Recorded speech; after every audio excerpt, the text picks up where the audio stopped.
Hello guys, welcome back to my YouTube channel.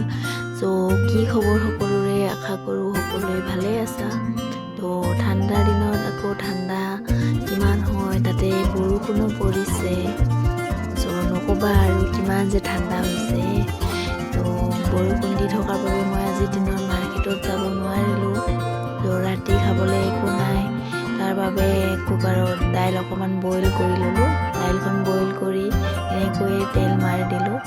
তো প্ৰসেসটো মই দেখুৱাৰ বাবে মুখেৰে কৈ নাথাকিলো। তো চাই থাকক গাইজ সকলোৱে। ভিডিঅ'বোৰ ভাল লাগিলে লাইক কমেন্ট শ্বেয়াৰ কৰি দিব আৰু মোৰ চেনেলটো সাবস্ক্ৰাইব কৰি দিব গাইজ। সো আজিলে বাই বাই। আকৌ এটা নিউ ভিডিঅ' লৈ